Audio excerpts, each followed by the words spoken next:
Americans are capable of achieving extraordinary things when they have the freedom and opportunity to do so.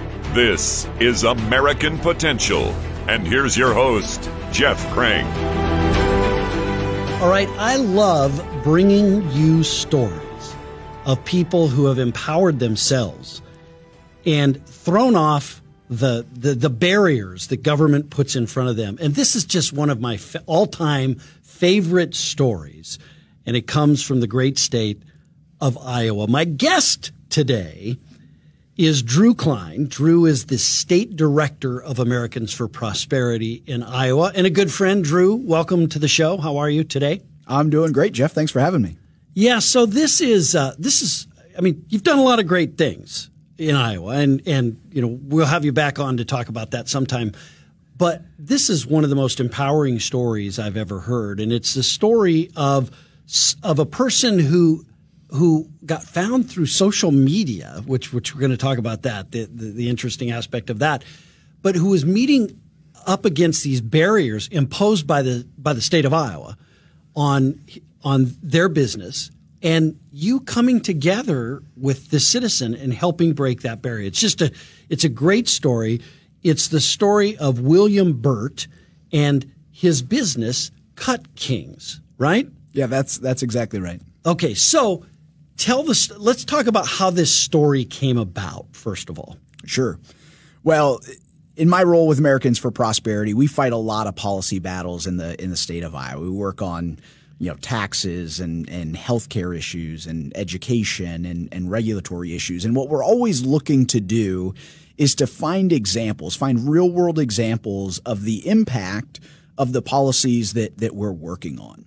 And we're trying to just create that narrative constantly of like, this is what the current state is. This is why we should be unsatisfied with where we are. And as part of that, we're looking for stuff that we can share on social media, whatever it is. And the guy on my team that we had kind of given that role of like, hey, go find these stories, help us tell that, kind of paint that narrative. Stumbled across this story out of the Waterloo Cedar Falls Courier of a man who was attempting to start a mobile barbershop and was blocked by the definition of what a barbershop was in the state of Iowa. And we're like, some of those, the best stories in regulation are the ones that are just absurd on their face. And, right. And this is an example of that. Right. So we didn't think anything of it. We shared it on social media. I'm sure we had a really, pithy little comment like, this is the intelligence of government regulation. We're stopping a guy from conducting, business as a mobile barbershop. Meanwhile, the state allows you to, have mobile grooming for dogs. And obviously you've got food trucks. You've got all of these other things that we allow businesses to be mobile, but evidently you can't cut hair, in a mobile So setting. it's just an outright provision or a prohibition, on a mobile barbershop? Now, Iowa code never said like you can't cut hair in a mobile barbershop. It provided a definition of what a barbershop was Gotcha. in Iowa code Right. that precluded a mobile barbershop. Yeah. And so someone was implementing this and saying you can't actually do this? Yeah, and that's actually the story starts to get sad really fast. I mean, William is a guy who just a huge heart, and so he saw a need in his community, saw people in his community, and some of this was even reflecting on his own background that just didn't have the means to make it to a barbershop. Whether Right. it was the financial means or we met some of his clients that were wheelchair bound or whatever it was. Like they just weren't going to make it to a brick and mortar shop to come sit in a traditional barber shop. So he bought a van, right? So he bought a used transit van with a wheelchair lift, and I believe he bought it in the state of Tennessee, drove it home, gutted the interior of this thing, remade it into a barbershop. And as he's going through this, he's working with, mentors and kind of the Small Business Association and different folks. And one of them one day just kind of calls him out of the blue and says, William, we kind of caught this flag. We don't know if Iowa law allows you to do this. And that was kind of the brakes just being pumped on his business and on his dreams of being able to go out and meet that need in the community. So tell us a little bit before we continue with this story. Tell us a little bit about William Burt. Yeah. Tell us his background and. Yeah, William is a phenomenal guy who's packed a lot of life into into his years. As we all know, people who have done that. He's actually a native of Mississippi, but grew up very poor. Had a rough childhood. Was being raised by a single mother. Was in contact several times throughout his youth with the justice system. Ended up being incarcerated several times. Actually learned barbering while he was incarcerated. That's where he picked up a set of clippers for the first time. And he tells a story that he didn't just pick up a set of clippers and continue to do it because he was bored in prison. He fell in love with barbering in prison because it was a way for him to connect with the other guys that he was incarcerated with in a way that he just didn't when he was sitting across from him at a table or right. visiting in other ways, and perfected the craft, while in prison, which opens up a whole nother line of questioning about, well, why do we force people to go to barbering college if guys can get proficient at this through sure. practice in prison? Right. But right. we'll skip over that for this episode. But that is where he was, and so he was in and out of prison and got out, and he actually tells a story in a really impactful way. One of his children was visiting while he was incarcerated. Just the boldness of his son to say, "Dad, you tell me that you love me, but if you loved me, you'd be here with me." And so the next time William got out of prison, that was the message that really stuck in his mind, that resonated, and he knew that he had to find something, some way to stay free, to stay right. in society. And thankfully he had picked up this barbering skill while he was incarcerated, and that became kind of his ticket to freedom. That was how he was going to provide for himself and for his kids and live a productive life in society, rather than in full disclosure, he had been dealing drugs, and he owns all of this and says, I was meeting, the physical needs of my family, but I was doing damage to the community around me. And he has this great perspective on life now that's come out of right. that. So barbering really became his gateway to maintain his freedom and stay in society. Yeah. So he gets out of prison. Yeah. Essentially turns his life around through that revelation that he's not there for his kids. Yep. Right.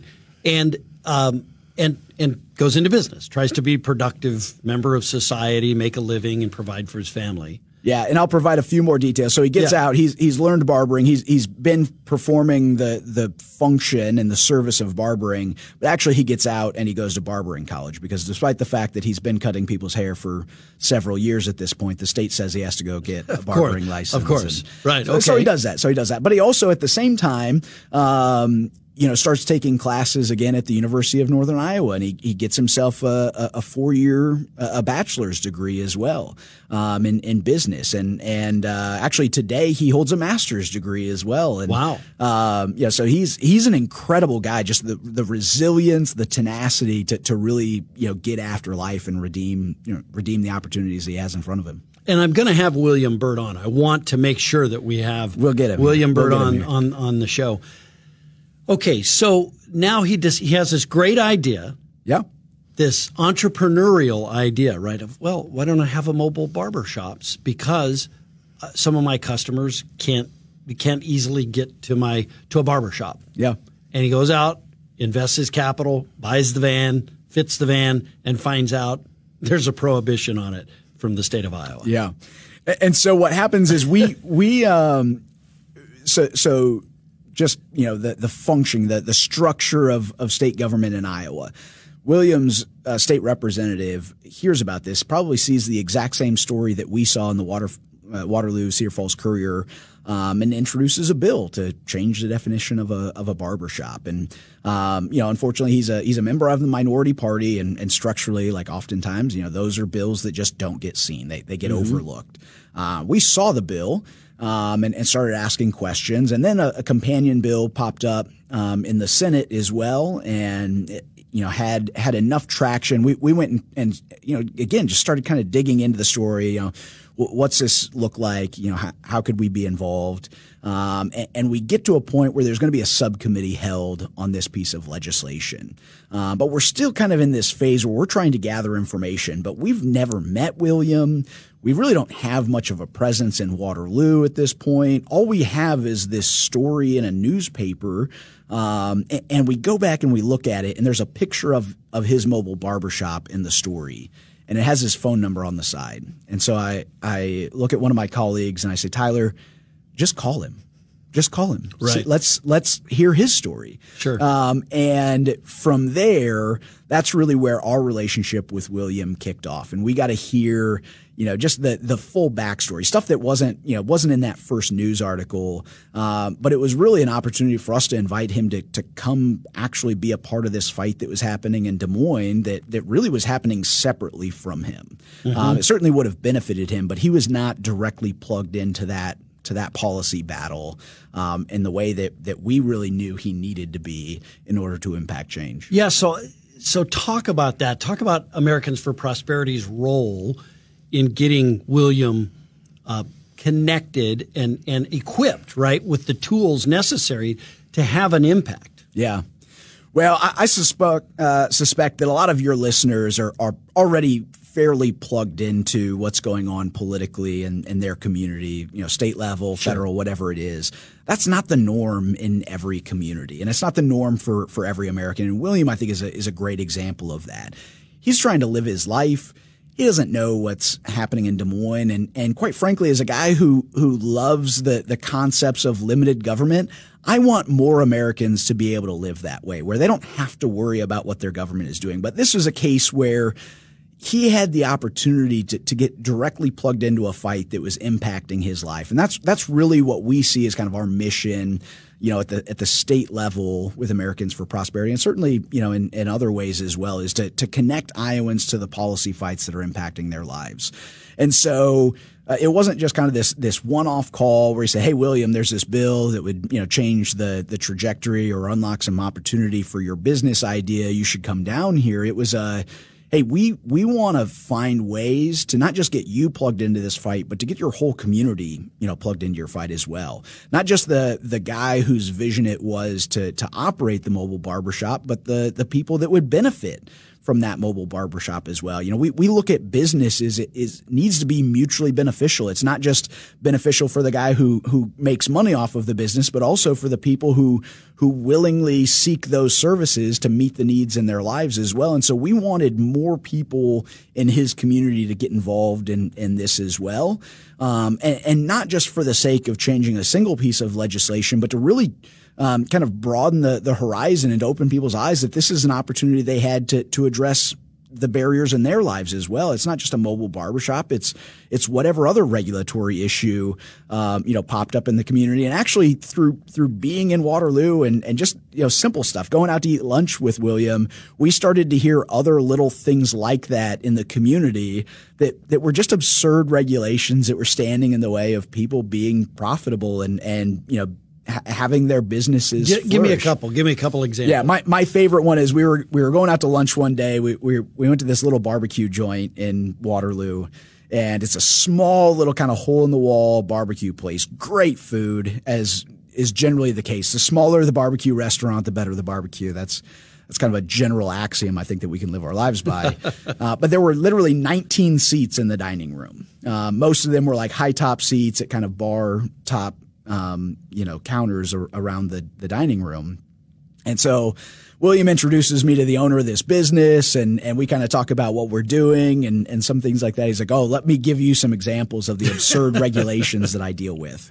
And so he starts off by saying that they only have one bathroom. Makes sense. They can only serve 19 customers maximum at a time. And It's not like they have a team of 10 employees at a time. So one bathroom is more than sufficient to meet the needs of their business. But in the state of Iowa at the time, because they only had one bathroom, state regulation said they couldn't hold a beer or liquor license.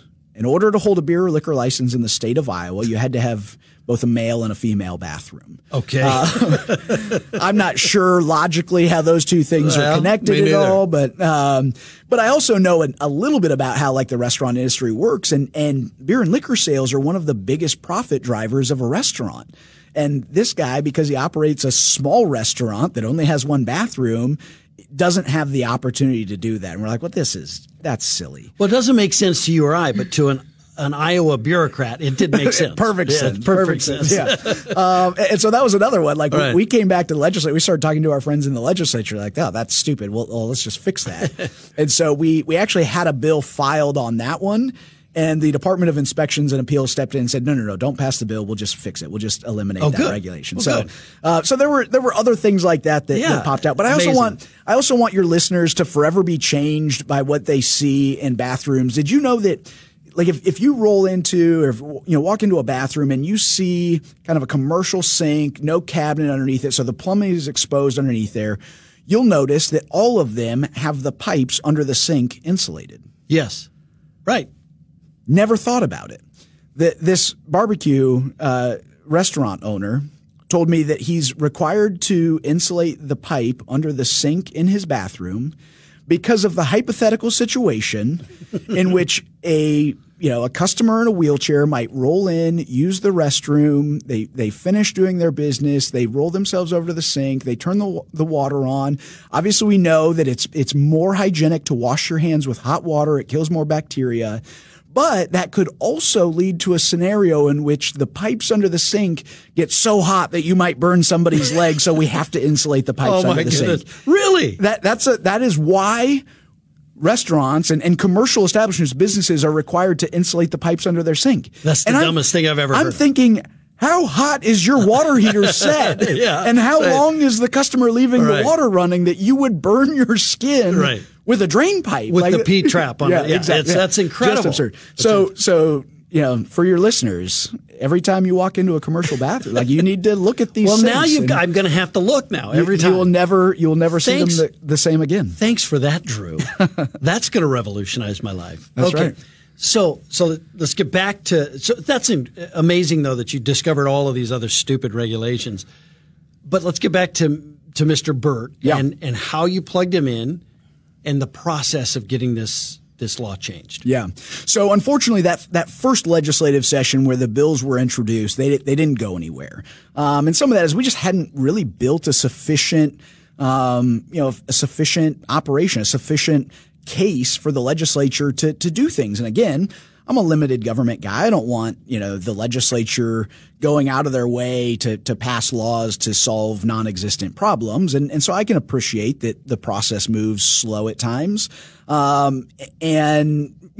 we weren't willing to quit on the idea. I mean, at this point, William, not only does the idea make sense, but it also is just a perfect example of what it is that we're trying to do in government and the institution of government and in communities as well. And so we started making, regular trips to Waterloo, not just to talk and plan and kind of, work through the process of how we were going to come back and take another run at this in the next legislative session.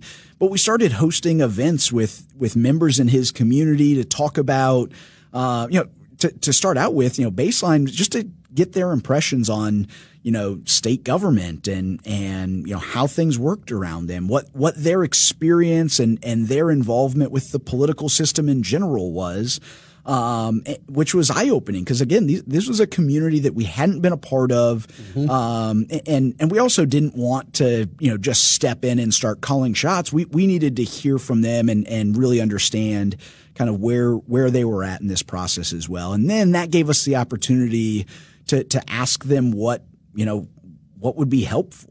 And start to find ways. And so we did basic things like, we take it for granted that we talk to our legislators and that we lobby our legislators. We attend forums. We do these types of things. We, maybe we get an activist to write a letter to the editor or whatever that looks like. But that was not really on the radar for this community. And so we started talking to them about how do you tell your story in an impactful way? How do you impact your legislature? What does that process even look like? And then, by the time we got back to the next legislative session, we started inviting them to come to Des Moines with us. Come see your capital. Come speak at a subcommittee. Come, ask your legislator to come out of the chamber and talk to you about what you care about and what's important to you as well. And that was really the session that we started to really see big movement. And we built that case, through this community telling their own story. It got more press coverage. It got more earned media. And so it almost just became this snowball. And so to the extent that there was an interest group or somebody that wanted to step in the way of it, is like, well, you're now stepping in front of an avalanche instead of instead of a snowball. And that was really kind of the magic of tapping in, not to, just to us doing our jobs as lobbyists, but tapping into a community that was going to make this bigger than just one person in their fight, right, or even one community in their fight. Because then you start getting, rural lawmakers to start realizing, well, actually, the barbershop in my community is closed as well. Like this could help in rural Iowa. Right. And you start to see the possibilities, and even more so, it gave us the opportunity to again start to highlight these other absurdities in the regulatory code and just things that didn't make sense, where we were putting up artificial barriers for no other reason than to protect the status quo. Mm-hmm. As this was happening, did you see, and I haven't asked you this question before we started, but did you see a change in William, in like the way he was presenting this and just in maybe even his confidence level to start moving around in these circles, which I'm sure he was very unfamiliar with? Yeah. I mean, at this point, again, I if we go back in the story of ways, William has been in and out of the justice system. He's has some felonies on his record. And so at this point in his life, William has never even cast a ballot. He's never voted because under Iowa law, he doesn't have the ability to. Yes. He's lost his right to vote. We talk about the loss of citizenship rights, with a felony. And so at this point, he is completely on the outside of this system. And so there's a lot of education, but he's, like I said, he's a very intelligent, well-educated. He's got a professional license that required a lot of education. He's got a 4-year degree through the University of Northern Iowa. He's working on a master's degree. He's got all of these things going on. He's a very intelligent guy, but this is just a world that he's not lived in and operated in. And I think the other thing that changed substantially is he started seeing this as a fight that was bigger than just himself. I think oftentimes we do this in our own lives as well, as we see, just the barrier that's right in front of us. And we don't always recognize that this is probably a barrier that lots of other people are dealing with, or a barrier that's very similar to the ones that other people are dealing with. And so, I think he started to realize that this was something that was going to unlock opportunity and potential for a lot of other people in the state of Iowa. And again, like the power of a story like Williams is, I think it's reverberated outside of Iowa as well. Mm-hmm. Certainly as we've had an opportunity to share his story, but we've also, had the opportunity to get him plugged in on, entrepreneurial panels in states like Minnesota and surrounding states that started to hear about this, and to address, maybe not the specific issue that he came up against, but the broader idea that like don't just let the barrier be what stops you. Like you gotta press through those things. Yeah. Did you meet opposition? What was the opposition? Obviously there was some opposition to passing this legislation. Yeah. Well, and I think sometimes status quo holds its own inertia. Is a lot of it. But I think you run into just the folks that operate well in the status quo. So you have your standard beauty shops, cosmetology shops, barbershops, whatever it is, to say, well, that's not fair because X, Y, or Z. Yeah, well, he's going to have a competitive advantage over me if you allow him to operate in a mobile barbershop. And you have you also have just kind of this big nanny state mentality as well. It's like, well, is this safe? Is it safe for him to? We literally heard people talk about like, could this be a front for human trafficking? He's like, no, he wants to cut hair. Yeah, he's trying if he's human trafficking, we'll arrest him for human trafficking. There are laws that address human trafficking. Right. So it was just, again, you never really understand the full intention of why somebody is opposing you, but you get to hear the absurd arguments. But you literally had some of the other interests, some of the people who are already in the market. Yeah. Of course. And wanted to keep a competitive advantage. Like Great Clips isn't going to start a mobile barber service because it doesn't fit their business model. They're making plenty of money doing it the way they're doing it. They don't want competition, so they're using this regulatory system to keep competition out. Yeah. Yeah. Right. Yep. Yeah. Amazing. So let's continue. So we got the bill passed, right? Bill's passed. It passed unanimously, which, you think about kind of the environment that we operate in, bipartisanship is hard to come by. And even, things like regulatory fights, like they've somehow, become divisive in different ways. This passes unanimously in the second year that the bill is introduced. And that in of itself is pretty phenomenal. Like generally, like there's a life cycle on big policy change or even small policy change. It takes time to socialize those ideas and build the case. But year two, that bill is introduced, passes unanimously. William is at the Capitol. William's community, his family is there. They get to speak in subcommittees. William actually that year is recognized during the governor's condition of the state address.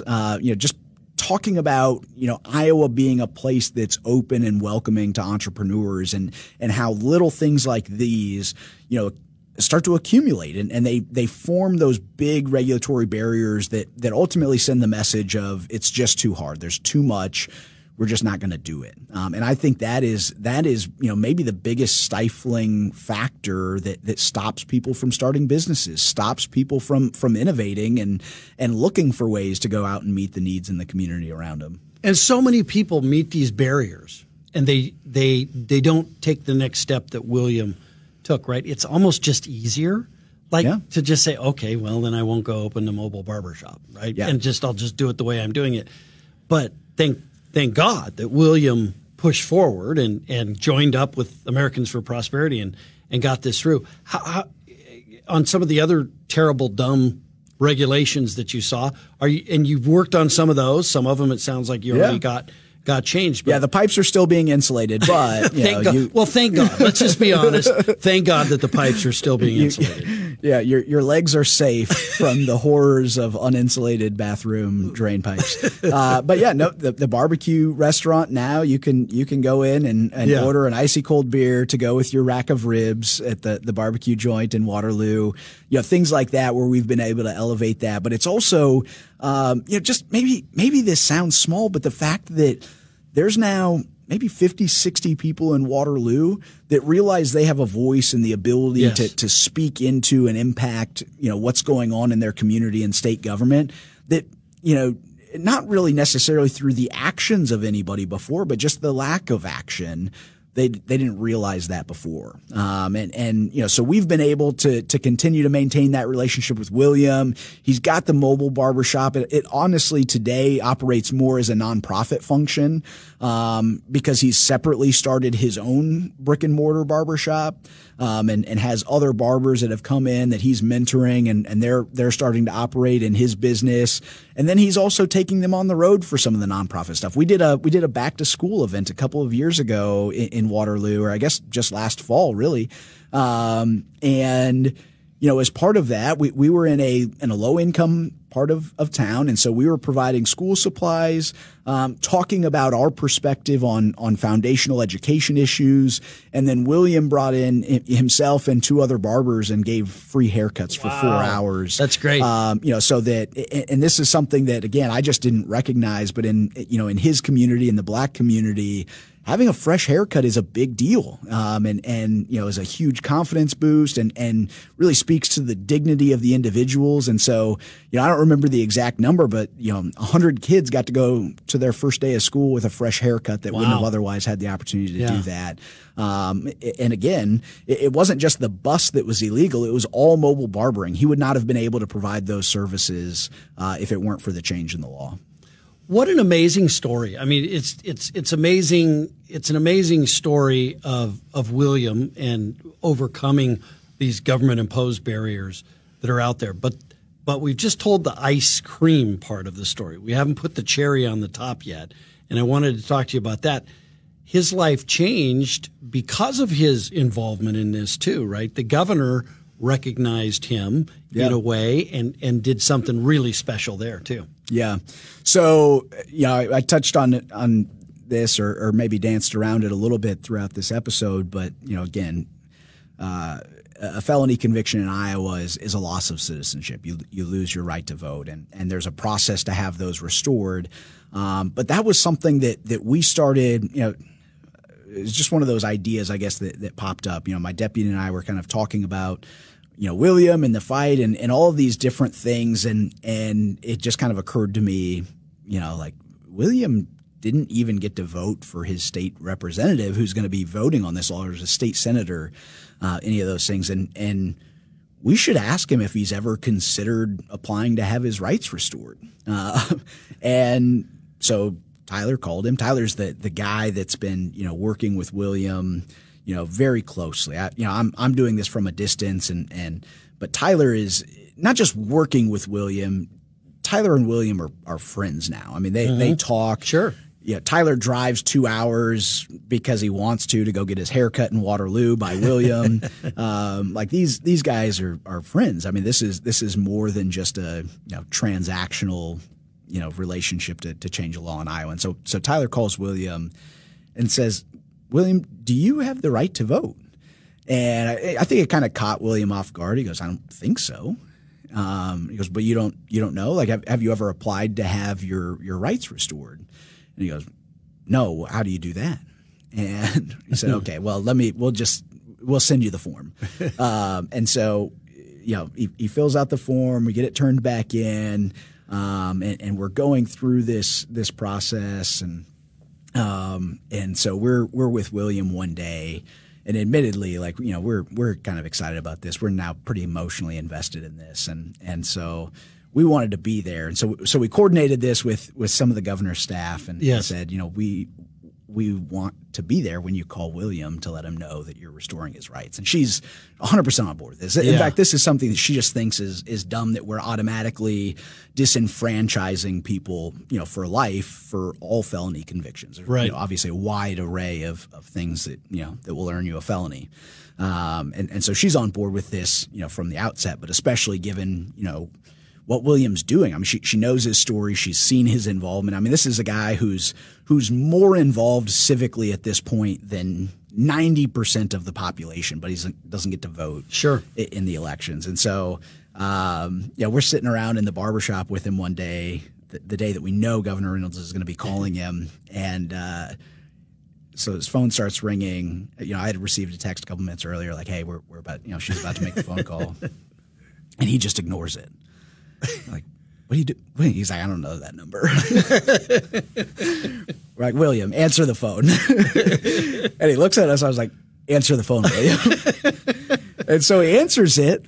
And she goes, "William, this is Governor Kim Reynolds." And he doesn't buy it. Like, he's like, "No, it's a scam." He literally says, "Governor Kim Reynolds?" And she goes, "Yeah." He goes, "Oh. Well, hi, Governor." He's like, this has got to be a prank. Right. Right. And, unfortunately now he doesn't like this part of the story, but, this was huge for him. I mean, something that I don't think he even realized how much he valued it, but the message that it sends to be able to restore somebody's rights, to not only invite them into the process to fight, on the policy front, but to restore their rights and really speak to their dignity, to their identity as a citizen, again, to restore that, has had a big impact. And again, not just on him, but I mean, this is a guy who has kids, who has grandkids. I mean, we're talking, likely generational change from just a mindset perspective, right, on their potential, their power to impact the world around them. And it was incredible to be there for that. And I've seen the video of it. Yes. I mean, certainly. He got very emotional. Yeah, and that's the part he doesn't like. In fact, he criticizes us on the video of the story that we're telling. He goes, "Man, I got a film here, film crew here, right, filming me crying." Yeah, and thankfully the cameras weren't on us, so we can say that we were not crying. Yeah, it was just William. He was the only one. Yeah. Well, he should, but it really was. I mean, just an incredibly powerful moment, not just to change his life, but to change, really untold lives around him as well. Yeah, such a great story. I mean, for him personally, for the governor, for Americans for Prosperity Iowa.